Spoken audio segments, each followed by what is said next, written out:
Guys, the stand-up Outrun cabinet is here, and I want to thank viewer and friend of the channel, Ryan G, for messaging me about this. Give me a heads up. Do appreciate it. And his words were, I'm a little disappointed it's $550. And you know what, Ryan? I'm a little disappointed too. I thought $500 for a stand-up racing cab would be a good price point. Sorry to say it is not that. It is $550. Now, it does currently show as sold out, but we know when these listings first break, they aren't always backed up by inventory that's available. So I would keep an eye on this page. I would expect it to populate to take orders pretty soon. And I think we're going to see these shipping out probably pretty quickly. Notable to me that Outrun is showing up at BestBuy.com, because when John D from Arcade1up would talk about a stand-up variant, he would talk about having to sell it direct. Like they didn't have retailer interest in the product. Well, it looks like that's changed. And Best Buy has shown interest, and Best Buy has clearly taken an order. And you're going to be able to get these from Best Buy if that's how you prefer to buy these versus Arcade1up.com. $550 is steep. Am I going to order this at $550 if you're wondering? I think the answer is I don't know. I'm probably leaning toward not ordering it at that price point.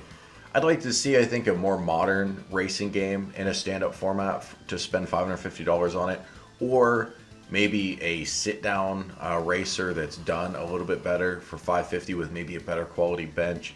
For this, I'm not sure.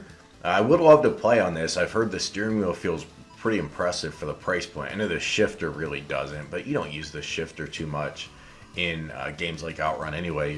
You're probably going to hit it 4 or 5 times in the middle of a race. Not that big of a deal. The cabinet itself looks really nice. We've got a nice little integration here with the pedals and the riser, so it looks good. You know, at a certain point, this riser design paradigm is going to kind of get outmoded a little bit. Like, what's the point? Think about if they do a time crisis cabinet. They've hinted that Arcade1up will do a time crisis cabinet, and it's been, I think, hinted that that will be the cabinet with a 20-inch or larger screen. And when I think about why do you need such a large screen for time crisis but you didn't need it for Buck Hunter, well, some people think it's because you're going to have those gun pedestals that stick out in front of the cabinet, and you know they have the pedals for you to engage with your cover system. So I know I'm off topic now from Outrun, but think about if that cabinet has a riser it sits on, but then it has these pedestals in front of it. In other words, you couldn't play that cabinet without the riser. Why not just make it a permanent part of the cabinet? Well, the same thing is true here. I mean, you've got these pedals integrated to the base of the cabinet. You couldn't just take this off the riser, plunk it down on the ground, and ride it. I don't know if you guys just heard that. Chopper just went overhead on my house. I swear I could sit in my house all day, completely silent. The minute I turn on this microphone, there's some weird ass sounds that pop up.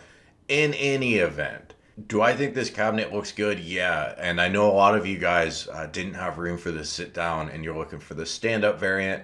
Well, the news is here. It's coming. A little bit goofy that has a riser and it's not just all one piece, but for whatever reason, maybe it's because of the box dimensions, which I think probably is the real reason.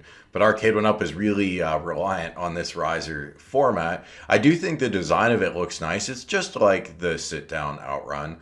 In other words, the riser has the design of the sit-down cabinet, but yet the side panels have the design of the stand-up Outrun cabinet, if you look at the original hardware, which is kind of an odd choice, but I think it works here. I think it looks pretty nice. We do get a lot of dead space in the kick plate for some reason. I'm not really sure why.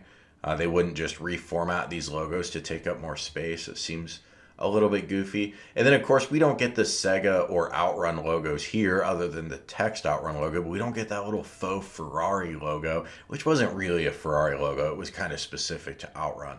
But we don't get that horse with wings on the center cap, but this is where your third-party vendors are going to come in handy, because for a few bucks you can get a decal that looks like the original.